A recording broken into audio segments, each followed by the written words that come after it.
स्तुति और महिमा हो।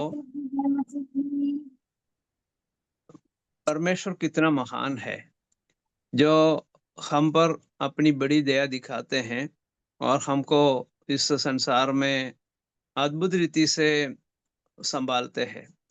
परमेश्वर बलहीनों के साथ रहते हैं, टूटे मन वालों के साथ रहते हैं, और जो सच में परमेश्वर को जानना चाहते हैं उनके साथ रहते हैं, उनकी सहायता करते हैं।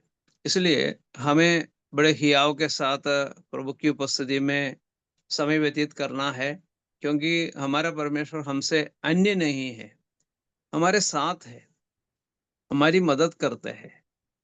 भले संसार में किसी भी प्रकार की परिस्थिति क्यों न हो, उस दौरान भी हमारे परमेश्वर हमको छोड़कर जाने वाला नहीं है।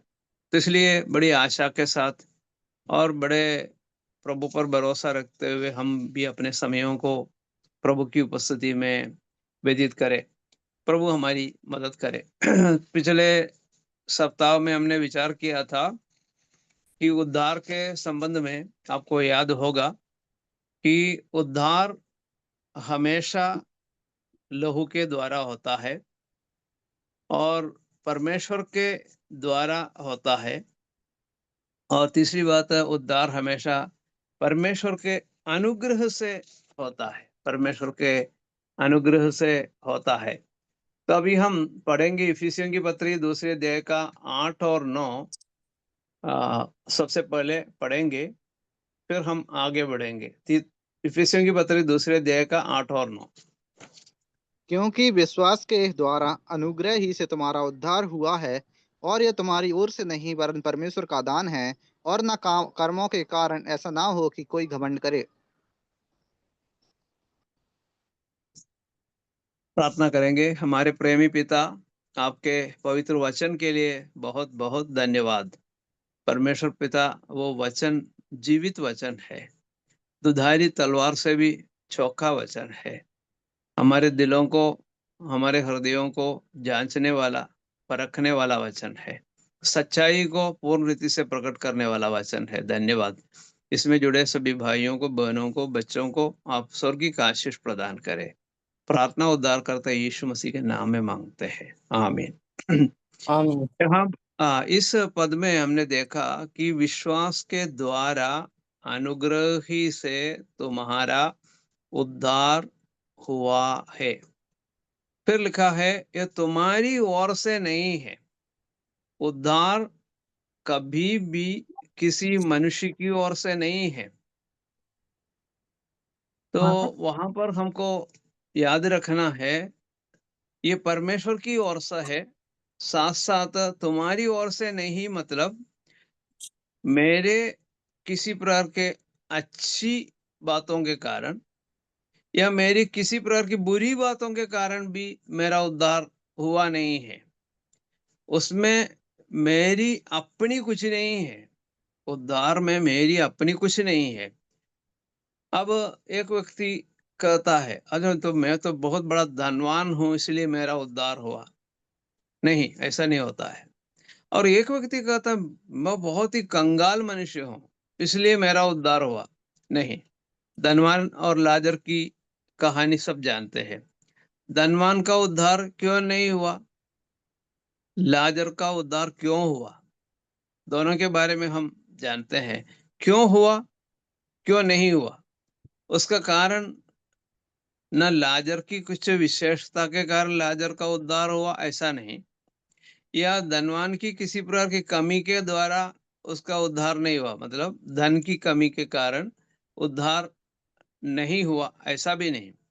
तो एक व्यक्ति की किसी भी प्रकार की योग्यता, गुण या अवगुण, उसके कारण उद्धार नहीं होता है। तो इसलिए लिखा है, ये तुम्हारी ओर से नहीं। अच्छा, एक व्यक्ति कहता, मैं तो पादरी का लड़का हूं इसलिए मेरा उद्धार हुआ। नहीं, वो भी एक कारण नहीं है। तो कोई भी व्यक्ति अपने गुण के बारे में या अवगुण के बारे में बता के उद्धार मेरा हुआ, ऐसा नहीं कह सकता है। फिर उसका कारण हम देखते हैं, उसमें परमेश्वर का अनुग्रह है, तुम्हारी ओर से नहीं वरन परमेश्वर का दान है। ये उद्धार एक दान स्वरूप परमेश्वर देता है, और जो कोई उसको चाहता है उसको मिल जाएगा। दान के रूप में प्रभु देता है। अच्छा, दान है तो सस्ता है ऐसा मत सोचो। उद्धार एक सस्ती चीज है ऐसा मत सोचना, क्योंकि उद्धार दान में परमेश्वर ने दिया, वो एक सस्ती चीज है ऐसा नहीं सोचना। बहुमूल्य उद्धार है, लेकिन परमेश्वर ने हमको मुफ्त कराया है, मुफ्त उपलब्ध कराया है। उदाहरण के लिए सूरज, सूरज की रोशनी, सूरज की गर्मी, सूरज की ऊर्जा, ये सब मनुष्यों को परमेश्वर मुफ्त में देता है, दान के रूप में देता है। कोई भी नहीं कहेगा कि ये जो है बहुत ही सस्ती चीज है, इसलिए परमेश्वर ने ये सस्ती चीज हमको दी है। नहीं, वो सस्ती नहीं है, वरन वो बहुत ही बहुमूल्य चीज है। सबको मालूम है ना। पानी, पानी भी सस्ती नहीं है, बहुमूल्य है, बहुमूल्य चीज है। ये हमको बहुतायत से परमेश्वर ने दान के स्वरूप में दिया है। इसलिए कई लोग सोचते ये सस्ती चीज है, नहीं, ये बहुत ही बहुमूल्य चीज है। प्राणवायु दान के रूप में दिया है, लेकिन वो भी सस्ती नहीं है, वो भी बहुत ही बहुमूल्य है। लेकिन ये सब बातें हमको क्या सिखाते हैं कि परमेश्वर जो कुछ देते हैं दान के रूप में देते हैं। कौन सी चीज दान में देते हैं? जो बहुत ही आवश्यक चीज है, आवश्यक चीज दान में देते हैं। अच्छा, सोना सस्ती है क्या? नहीं है। सबको मालूम है सोना बहुत ही महंगी चीज होती है। क्या सोने के बिना जी नहीं सकते क्या? सोने के बिना जी सकते हैं। सोने के बिना एक व्यक्ति जी सकता है, जरूरी नहीं कि उसके पास कुछ सोना हो तभी वो जी पाएगा, नहीं। तो आपको समझ में आएगा कि जो आवश्यक चीजें हैं प्रभु ने दान के स्वरूप में दिया है। अनावश्यक चीजें दान के रूप में नहीं दिया, वो चीजें महंगी है ना। तो सोना हो, चांदी हो, बहुमूल्य पत्थर हो, ये सब सब सब चीजें महंगी है, और परमेश्वर ने महंगी रखी है, ठीक है भाई, उसके बिना भी अपन जी सकते हैं। उल्टे में आप सोच लीजिए, सूरज की रोशनी भी महंगी है, प्राणवायु भी, और जल भी, ये सब चीजें महंगी है। तो हम कैसे जिएंगे? है ना। जिसके पास पैसा नहीं है वो जी भी नहीं सकता, क्योंकि ये सब महंगी चीजें हैं। पानी चाहिए, बहुत पैसा देना पड़ेगा। प्राणवायु चाहिए, बहुत पैसा देना पड़ेगा। सूरज की रोशनी चाहिए, बहुत पैसा देना पड़ेगा। कौन व्यक्ति, भले कितने भी साधन संपन्न व्यक्ति भी क्यों ना हो, वो भी इन चीजों को रुपये देकर कैसे, कहाँ तक खरीद पाएगा? ठीक है, इसलिए प्रभु ने सोचा कि ये जो आवश्यक चीजें हैं मुफ्त में, दान के रूप में, अनावश्यक चीजें कभी भी दान के रूप में मुफ्त में नहीं दिया है। जैसे कि सोना है, चांदी है, इस प्रकार की चीजें नहीं दी है। तो आपको समझ में आए। अब आप उद्धार के बारे में सोचिए। उद्धार परमेश्वर ने दान के रूप में क्यों दिया है? क्योंकि उद्धार कोई खरीद नहीं पाएगा। रुपये पैसे से कोई खरीदेगा नहीं। वो मार्केट में, बाजार में मिलने वाली एक चीज नहीं। उद्धार है, 10 रुपए के दो उद्धार दे दो, ऐसा करके कोई उद्धार खरीद नहीं सकता, क्योंकि उद्धार बहुत ही बहुमूल्य है, लेकिन प्रभु ने दान के रूप में दिया है। अब बात आपको समझ में आई, है ना। ये परमेश्वर का दान है, उद्धार दान है, जबकि उद्धार बहुत ही बहुमूल्य है, क्योंकि यीशु मसीह ने अपने बहुमूल्य लहू देकर इस उद्धार का मुहैया कराया है, उद्धार का कार्य संपन्न किया है। तो इसलिए उद्धार बहुत बहुमूल्य, मतलब उसके मूल्य के बारे में कोई भी नहीं समझ सकता, इतना मूल्यवान है उद्धार। जबकि परमेश्वर ने कैसे दिया है? दान। अच्छा, दूसरी बात, अब 9वें पद में आकर हमने देखा न कर्मों के कारण। उद्धार कर्मों के कारण नहीं है, बिल्कुल भी नहीं है। अब आप बताइए, कौन कर्म करके सूरज की रोशनी को उत्पन्न कर सकता है? कौन कर सकता है? इस रोशनी को बढ़ाने के लिए कौन काम कर सकता है? एक मोमबत्ती भी जला के रख दे।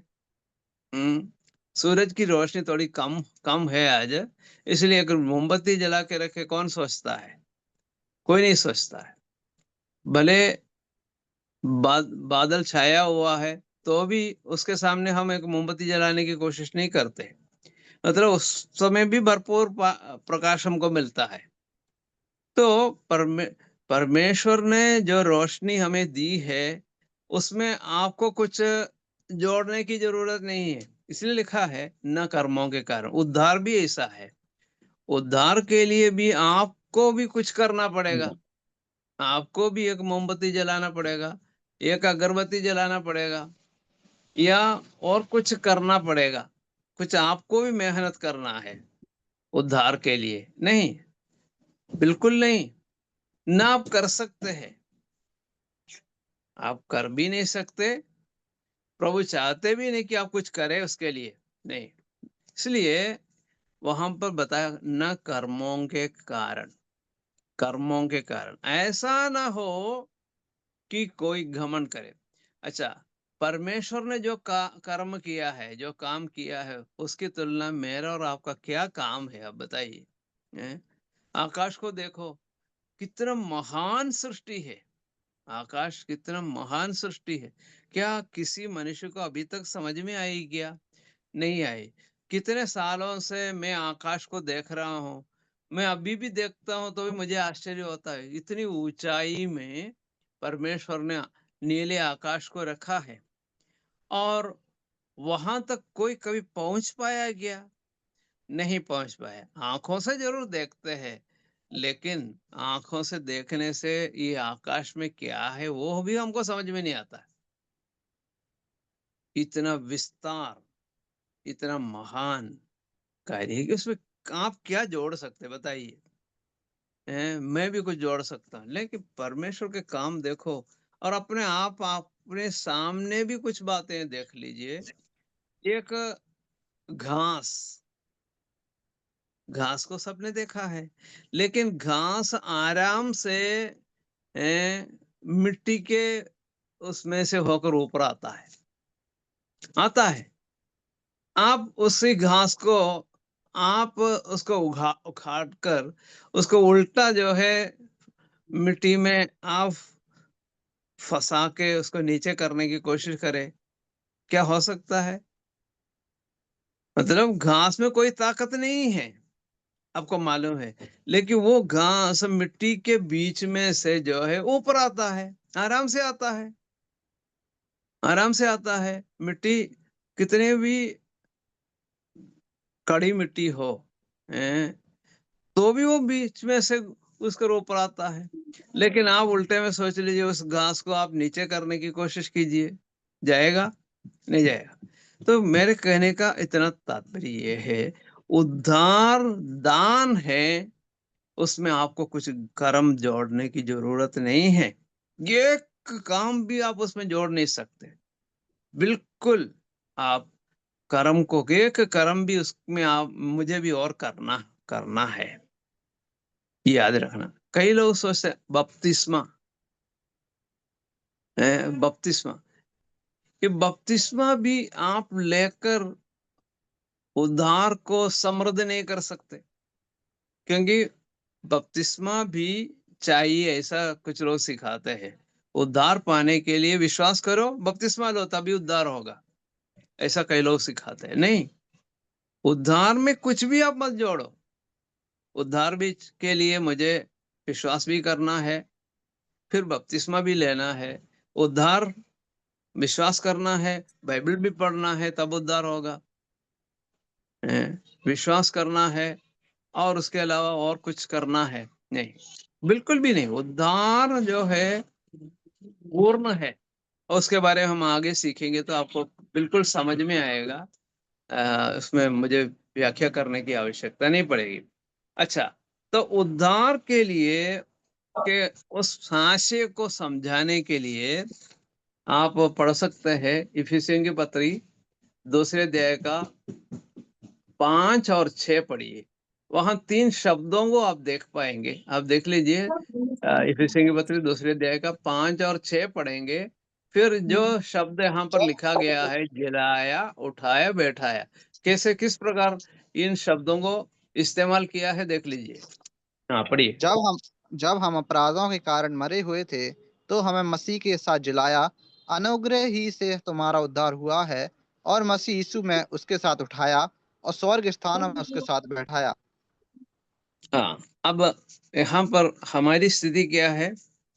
उसका दूसरे अध्याय का पहला पद भी पढ़िए आशय समझने के लिए।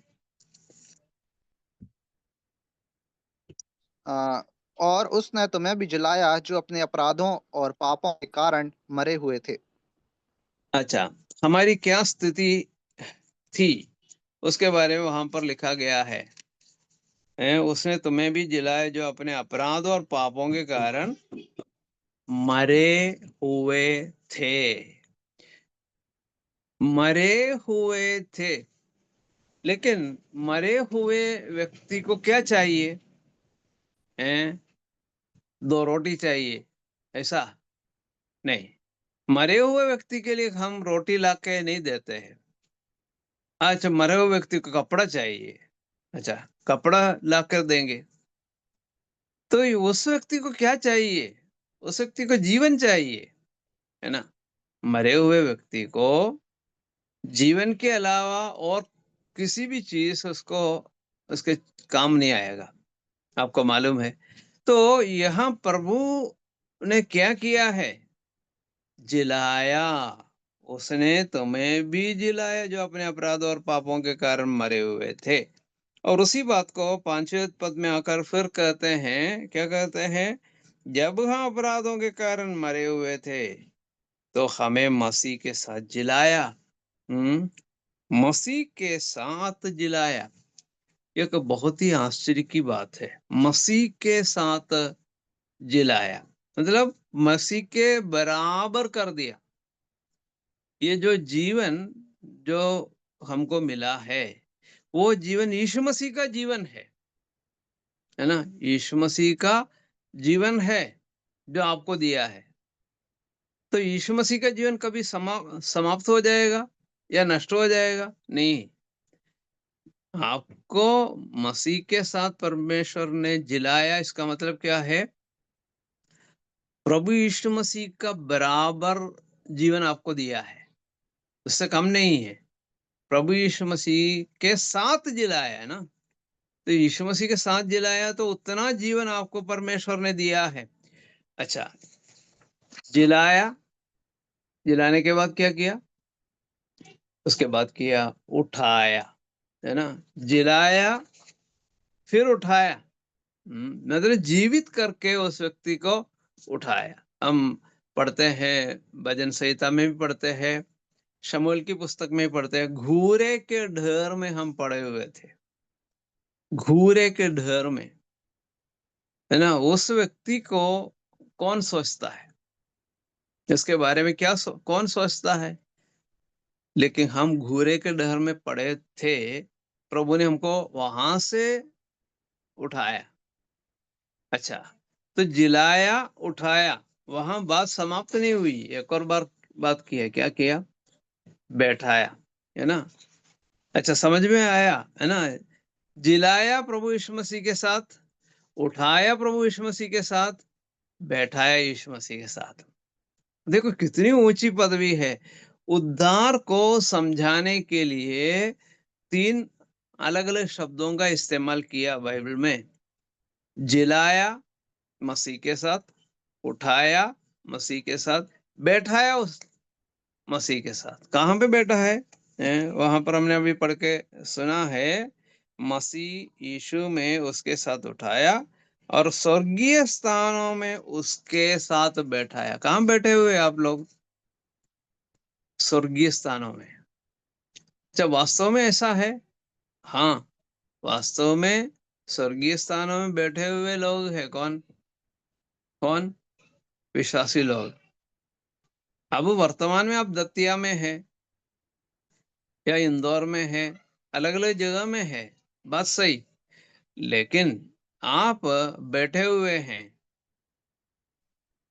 प्रभु यीशु मसीह के साथ स्वर्गीय स्थानों में बैठे हुए। इस सच्चाई को आप मन में रखना।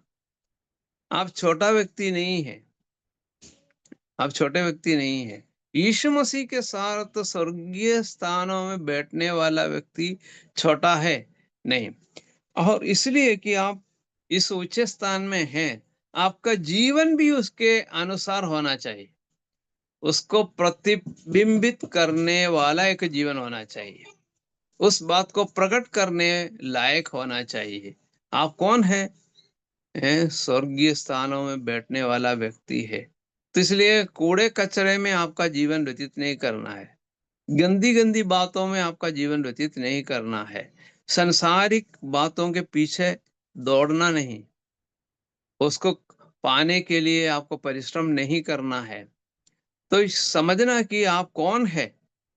आप स्वर्गीय स्थानों में बैठे हुए व्यक्ति है। पौलुस फिलिपियों की पत्र में कहते हैं, हमारा स्वदेश तो स्वर्ग पर है। स्वदेश कहाँ पर है? स्वर्ग पर। उसके लायक आपका जीवन होना चाहिए, ये बात याद रखना। तो उद्धार को समझाने के लिए यहाँ पर 3 शब्दों का विशेषकर इस्तेमाल किया। जिलाया, उठाया, बैठाया। जिलाया कहाँ से? मरी हुई स्थिति से। उसने तुम्हें भी जिलाया जो अपने अपराध और पापों के कारण मरे हुए थे, वहां से जिलाया। फिर उठाया, जिलाने के बाद उठाया, फिर बैठाया स्वर्गीय स्थानों में। देखो, अब देखो, आप अभी कहां पर है? घूरे में नहीं है। अब आप बैठे हुए हैं परम पवित्र परमेश्वर के साथ बैठे हुए हैं। तो ऐसी स्थिति है उद्धार। उद्धार मतलब जो है, उस समय आप भले आप संसार में हो, यीशु मसीह ने कहा तुम संसार के नहीं। तुम संसार में हो लेकिन संसार के नहीं है। संसार के लोग नहीं है। हम लोग संसार के लोग नहीं है। ये ये भेद हमको समझकर उसके लायक एक जीवन इस संसार में जीना बहुत जरूरी है। अब उस सच्चाई को और सीखने के लिए हम पढ़ने जा रहे हैं तीतुस की पत्री 3 अध्याय का 4 से 7 तक पदों को हम पढ़ेंगे। तीतुस की पत्री अध्याय 3 4 से 7 तक पढ़ेंगे। पर जब हमारे उद्धारकर्ता परमेश्वर की कृपा और मनुष्यों पर उसकी प्रीति प्रकट हुई, तो उसने हमारा उद्धार किया, और यह धर्म के कामों के कारण नहीं जो हमने पाप किए, पर अपनी दया के अनुसार नए जन्म के स्नान और पवित्र आत्मा के हमें नया बनाने के द्वारा हुआ, जिससे उसने हमारे उद्धारकर्ता यीशु मसीह के द्वारा हम पर अधिकाई से उड़ेला, जिससे हम उसके अनुग्रह से धर्मी ठहरकर अनंत जीवन की आशा के अनुसार वारिस बने। अच्छा, धन्यवाद भाई। तो यहाँ पर हम क्या पढ़ते हैं? 4 शब्द है वहां पर, है ना? चौथे अध्याय के चौथे पद में, पर जब हमारे उद्धारकर्ता परमेश्वर की कृपा और मनुष्यों पर उसका प्रेम प्रकट हुआ, है ना? कृपा और प्रेम, 2 शब्द हमको मिल गया। तो उसने हमारा उद्धार किया। परमेश्वर ने हमारा उद्धार किया। और 5वें पद में एक शब्द है दया। और यह धर्म के कामों के कारण नहीं जो हमने आप किए, पर अपनी दया के अनुसार नए जन्म के स्नान और पवित्र आत्मा के हमें नया बनाने के द्वारा हुआ। और अब हम 7वें पद में जाएंगे, जिससे हम उसके अनुग्रह से धर्मी ठहरकर अपना जीवन की आशा के अनुसार वारिस बने। अच्छा, तो यहाँ पर 4 शब्द है, कृपा, प्रेम, दया, अनुग्रह। अच्छा, ये किस प्रकार हमारे जीवन में काम करता है, वो हम थोड़ा-सा विचार करने जा रहे हैं। अच्छा, पिछले सप्ताह मैंने थोड़ा-सा उसके संबंध में बताया था। क्या है? परमेश्वर की दया और परमेश्वर का अनुग्रह। मतलब एक सिक्के के 2 पहलू हैं। आपको मालूम है, एक सिक्का, उसके 2 पहलू हैं। उदार संबंध में एक सिक्के का एक पहलू में लिखा है दया, तीतुस 3 के 5 में।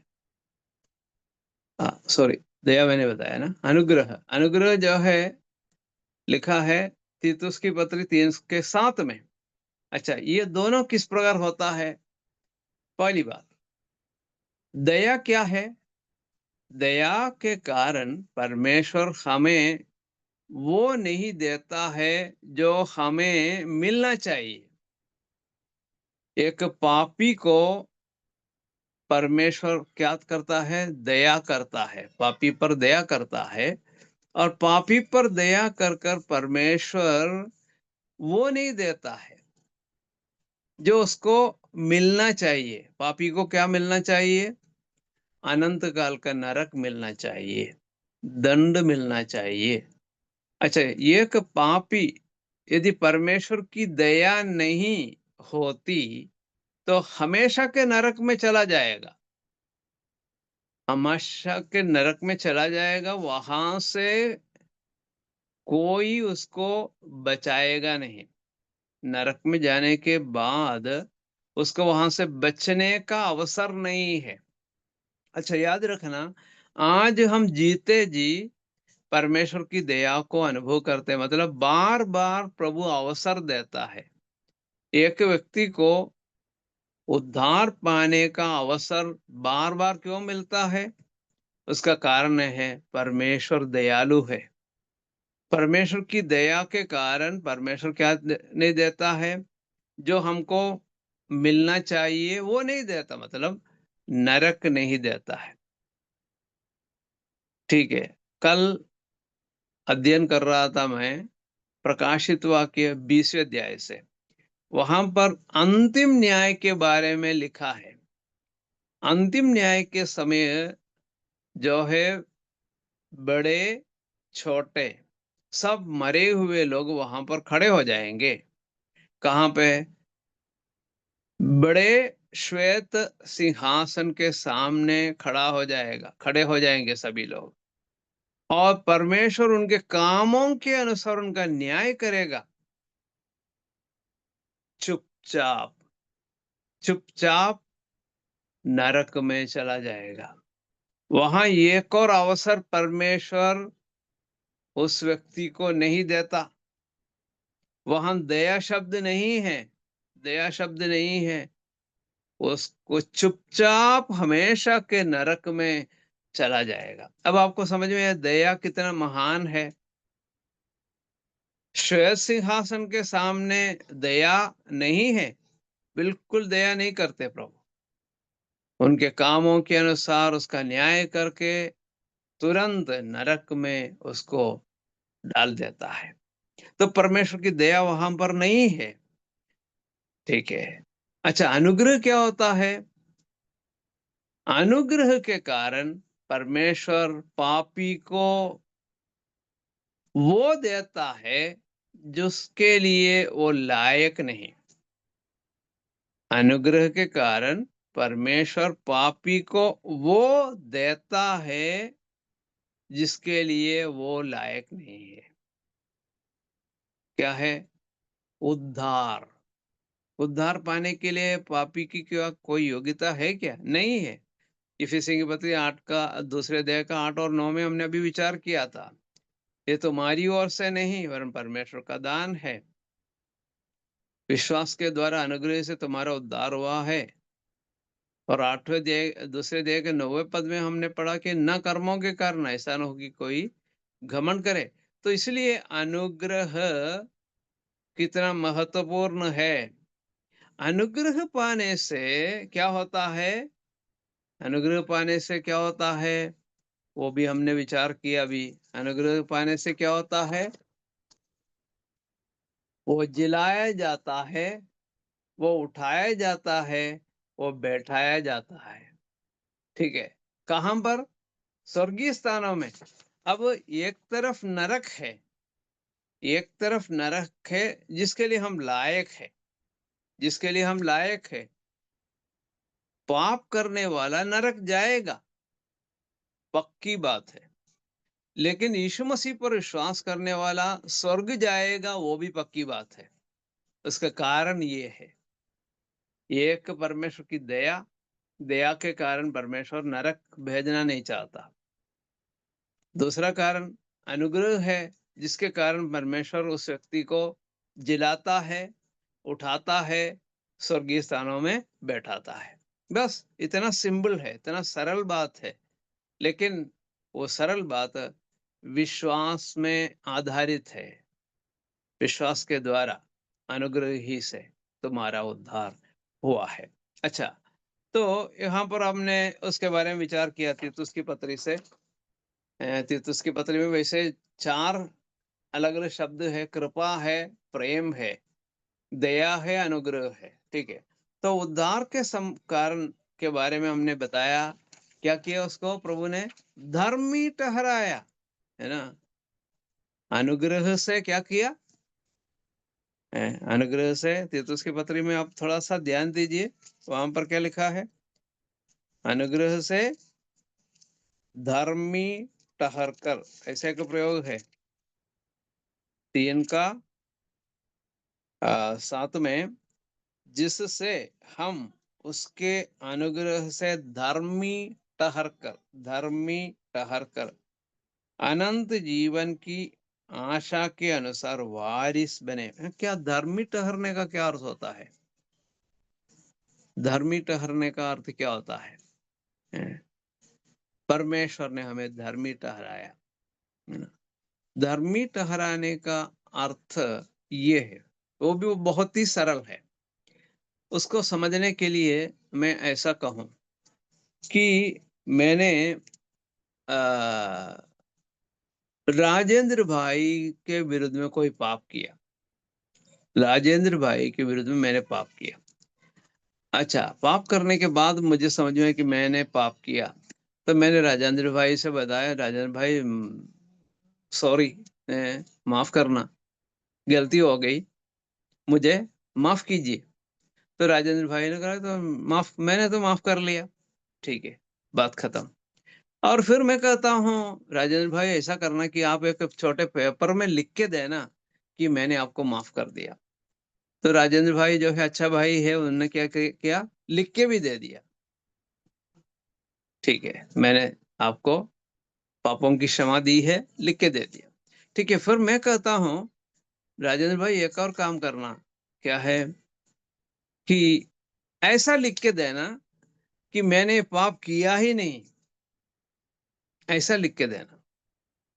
कि राजेंद्र भाई ऐसा लिख के देंगे? शायद लिख के नहीं देंगे। मैंने पाप नहीं किया ऐसा करके लिख के देंगे क्या? नहीं देंगे, क्योंकि मैंने पाप तो किया, माफ तो कर दिया, लेकिन लिख के तो नहीं देंगे। मैं आपको बताना चाहता हूँ मेरे प्रिय भाइयों और बहनों, परमेश्वर ने ये किया। धर्मी ठहराने का अर्थ क्या है?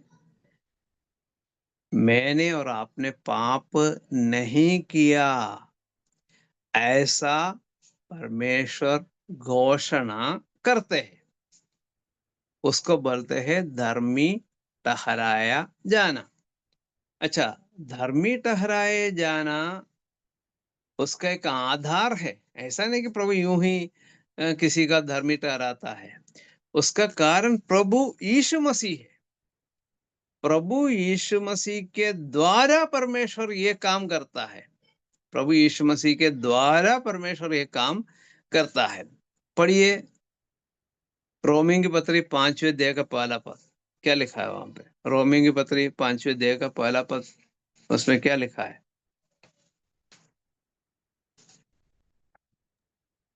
सो जब हम विश्वास से धर्मी ठहरे तो अपने प्रभु यीशु मसीह के द्वारा परमेश्वर के साथ मेल रखें।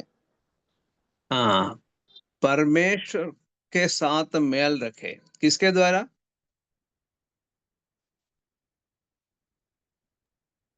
प्रभु यीशु मसीह के। हाँ, यीशु मसीह के द्वारा धर्मी ठहराया जाता है। तो जो है एक विस्तार रीति से विचार करने की एक विषय है। अब हम इस संदर्भ में ये विचार कर रहे हैं कि परमेश्वर ने क्या किया मालूम है? यीशु मसीह के लहू से 5 का 9 भी पढ़िए, 5 का 9 भी पढ़िए, रोमियो 5 का 9। सो जबकि हम अब हमारे उसके लहू के कारण धर्मी ठहरे तो उसके द्वारा क्रोध से क्यों ना बचेंगे। हाँ, लहू से धर्मी ठहराया जाना। तो मैं इस पर इसको कहना चाहता हूं, प्रभु पिता परमेश्वर ने हमारे हृदयों में क्या कर दिया? यीशु मसीह के लहू से लिख दिया। स्याही यीशु मसीह का लहू है, लहू से लिख दिया। क्या कर दिया? इसने कोई पाप नहीं किया, इसने कोई पाप नहीं किया। अच्छा, मैंने पाप नहीं किया था क्या? हाँ हाँ, मैंने तो पाप किया था। लेकिन जब प्रभु यीशु मसीह पर विश्वास किया, क्या कर दिया परमेश्वर ने? प्रभु यीशु मसीह की धार्मिकता मेरे जीवन में परमेश्वर ने गिन लिया। यीशु मसीह के बराबरी का वो धार्मिकता परमेश्वर ने मुझे दिया है। धर्मी ठहराने का तात्पर्य ये है। तो हमको परमेश्वर ने क्या कर दिया? धर्मी ठहर, अनुग्रह से धर्मी ठहर कर, ऐसा एक प्रयोग हमने तीतुस की पत्री 3 अध्याय के 7वें पद में देख लिया। तो उद्धार जो है, उद्धार में ये धर्मी ठहराए जाने का काम भी प्रभु करते हैं। तो आगे भी उसके बारे में हम थोड़ा और विस्तार रूप से विचार करने जा रहे हैं। तो याद रखिए, तो परमेश्वर क्या करता है? उद्धार, उद्धार का कार्य परमेश्वर किस प्रकार करता है, उसके बारे में हम विचार करने, आगे भी विचार करने जा रहे हैं। अब आप देख लीजिए, हाँ, क्या लिखा हुआ है, पढ़िए। त्रिएक त्रिएक परमेश्वर उद्धार के कार्य में पिता की योजना के पहल से जान दिया। रोमियो 8 का 29 और पहला पतरस 1 का 2 और 20। अच्छा, इसके ऊपर हम विचार करने जा रहे हैं। उसके लिए कुछ हफ्ते लग जाएंगे, क्योंकि त्रिएक परमेश्वर उद्धार के कार्य में, इसमें हम क्या क्या सीखेंगे? इसमें हम सीखेंगे पिता परमेश्वर क्या करता है या क्या किया है, और फिर हम देखते हैं यीशु मसीह ने क्या किया है, फिर पवित्र आत्मा क्या करता है। ये सब बातें इसमें आता है। तो इसलिए 1-2 हफ्ते में पूरा नहीं होगा, उसको के लिए कुछ समय लगेगा। तो लेकिन उसका मेन एक शीर्षक है, एक मुख्य शीर्षक है त्रिएक परमेश्वर उद्धार के कार्य में। अब तो पहले हम पिता के बारे में, फिर पुत्र के बारे में, फिर पवित्र आत्मा के बारे में, ऐसा ऐसा हम सीख के जाएंगे। तो आज हम थोड़ा सा सीखने जा रहे हैं उद्धार के कार्य में पिता की योजना क्या है, वो हम सबसे पहले अब सीखने जा रहे हैं। ठीक है? तो अभी इतना सीमित बातों को हम आज सीखने की कोशिश करेंगे। अभी आपको पढ़ना है रोमियो की पत्री 8वें अध्याय का 29वां पद पढ़ के मदद करना है। 8 का 29। क्योंकि जिन्हें उसने पहले से जान लिया है उन्हें पहले से ठहराया भी है कि उसके पुत्र के स्वरूप में हो, ताकि वह बहुत भाइयों में पहलौठा ठहरे। अच्छा, धन्यवाद। तो यहाँ पर एक प्रयोग आपने देख लिया, पिता परमेश्वर की योजना में पहले से जान लिया। पिता परमेश्वर ने मुझे और आपको पहले से जान लिया। जिन्हें उसने पहले से जान लिया है, उन्हें पहले से ठहराया भी है कि उसके पुत्र के स्वरूप में हो, ताकि वह बहुत भाइयों में पहलौठा ठहरे। तो इसलिए यहाँ पर हम देखने जा रहे हैं, पहले से जान लिया। ये पहले से जानने का क्या अर्थ होता है? पहले से जानने का अर्थ होता है कि अनादि में या जगत की उत्पत्ति से पहले जान लिया। जग जगत की उत्पत्ति से पहले जान लिया। और परमेश्वर के कार्य हमेशा जो है परमेश्वर के गुण के आधार पर है। जो जो कार्य परमेश्वर करते हैं अपने गुणों के आधार पर प्रभु करते हैं, मेरे और आपके गुणों के आधार पर नहीं है। अच्छा, वो कभी भी आकस्मिक नहीं है। ये उद्धार आकस्मिक रूप से हो गया ऐसा नहीं है ना। कई कार्य हम आकस्मिक रूप से करते हैं, है ना। हम अक्सर आकस्मिक रूप से कार्य करते हैं। अच्छा देखो, अब बीमार हो गया, हाँ, अब तो हम फिर अस्पताल में जाते हैं, है ना। किसी के घर में आग लग गई, तुरंत हम उसको बुझाने के लिए जाते हैं, है ना। तो कई कार्य जो है ये कुछ घटने के बाद हम कुछ करते हैं। विशेषकर भारत में हमको ये देखने को मिलता है ना। एक पुल जो है ढहकर खत्म हो गया, तो उसके बाद में सोचते हैं क्या करना है। उसके पहले सोचते नहीं हैं, अरे ये जो है थोड़ा जर्जर हो गया है, तो अभी इसको इसको हटा के दूसरा पुल बनाना है। पहले सोचकर कई बार नहीं करते। कोई हादसा घटता है फिर तुरंत एक्टिव अलर्ट हो जाते हैं, अरे तो करना है। तो कई बार ऐसा होता है ना। सुरक्षा के विषय में हम लोग बहुत ही पीछे हैं। कहीं कुछ एक्सीडेंट होते हैं उसके बाद सोचते हैं अब क्या करना चाहिए। ऐसा नहीं है परमेश्वर की योजना। परमेश्वर पहले से ही, तो कितने सालों के पहले आपके और मेरे उद्धार के बारे में परमेश्वर ने योजना बनाई।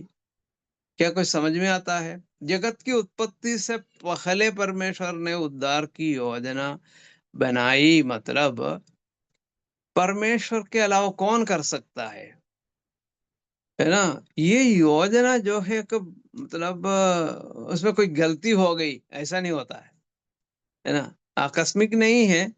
अरे तो प्रभु का तो गलती हो गई, क्या करे तो मेरे उद्धार में ये गलती हो गई, इसको अभी थोड़ा सुधार लाना है। नहीं नहीं, ऐसा कोई सुधार की कोई जरूरत नहीं है।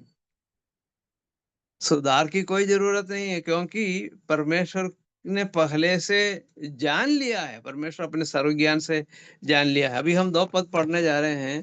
पहला पत्रस 1:2 और 1:20 दोनों पढ़िए। और परमेश्वर पिता के भविष्य ज्ञान के अनुसार आत्मा के पवित्र करने के द्वारा ज्ञान मानने और यीशु मसीह के लहू के छिड़कने कराने के लिए चुने गए हैं, तुम्हें अत्यंत अनुग्रह और शांति मिलती रहे। हाँ, आ, 20वां पद। उसका ज्ञान तो जगत की जो उत्पत्ति के पहले ही से जाना गया था, पर अब इस अंतिम युग में तुम्हारे लिए प्रकट हुआ। अच्छा, धन्यवाद। तो यहाँ पर हम क्या पढ़ते हैं? दूसरे पद में त्रिएक परमेश्वर के बारे में हम पढ़ते हैं। परमेश्वर पिता के भविष्य ज्ञान के अनुसार, परमेश्वर पिता के भविष्य ज्ञान के अनुसार आत्मा के पवित्र करने के द्वारा आज्ञा मानने और यीशु मसीह के लहू के छिड़के जाने के लिए चुने गए हैं। तो यहाँ पर लिखा है परमेश्वर पिता के भविष्य ज्ञान के अनुसार, है ना। इंग्लिश में फॉर नॉलेज ऐसा इस्तेमाल का, फॉर नॉलेज। तो भविष्य ज्ञान के अनुसार है। अच्छा, उसको अपन इस प्रकार भी कर सकते, पूर्व ज्ञान के अनुसार। पूर्व ज्ञान के अनुसार, भविष्य ज्ञान के अनुसार भी सही है, लेकिन परमेश्वर का पूर्व ज्ञान भी होता है, भविष्य ज्ञान भी होता है, दोनों होता है। मेरे पास, आपके पास पूर्व ज्ञान कुछ होता है, भविष्य ज्ञान कितना होता है हम नहीं बता सकते। अच्छा, पूर्व ज्ञान भी हमारे जन्म के बाद जो जो बातें हैं उसके आधार पर कुछ पूर्व ज्ञान होता है, या हमारे बाप दादों के द्वारा जो बातें हुई है उसके द्वारा कुछ पूर्व ज्ञान हो सकता है, लेकिन वो बहुत ही सीमित है। और भविष्य ज्ञान के बारे में भी, भविष्य के बारे में हमको क्या मालूम है ना? हमको कुछ नहीं मालूम। अगले पल में क्या होने वाला है मुझे क्या मालूम? अगले दिन में या अगले हफ्ते या अगले साल में क्या होने वाला है, कुछ नहीं मालूम। तो मेरा और आपका भविष्य ज्ञान मतलब जीरो है, शून्य है।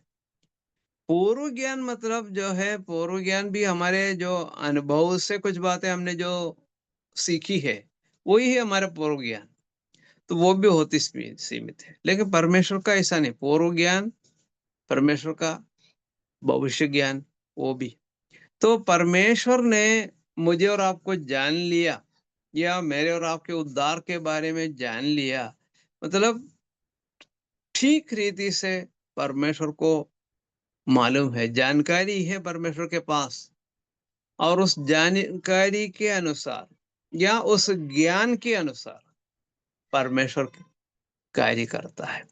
तो ऐसा करता है, तो ये योजना में कोई त्रुटि होने की संभावना है क्या? कोई कमी होने की संभावना है क्या? नहीं, कोई कमी नहीं, कोई घटी नहीं, वो कभी आकस्मिक भी नहीं। और इस प्रकार हम परमेश्वर की योजना के बारे में विचार कर सकते हैं पूर्व ज्ञान के अनुसार। और 1:20 में हमने अभी पढ़ के सुना था कि उसका ज्ञान तो जगत की उत्पत्ति के पहले ही से जाना गया था, पर अब इस अंतिम युग में तुम्हारे लिए प्रकट हुआ।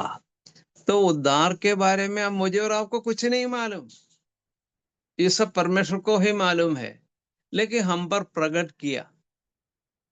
इसको समझने के लिए परमेश्वर ने क्या किया? प्रकट किया। पवित्र आत्मा की सहायता से हम उद्धार के बारे में समझ रहे हैं, क्योंकि प्रभु ने प्रकट किया, ये है उद्धार।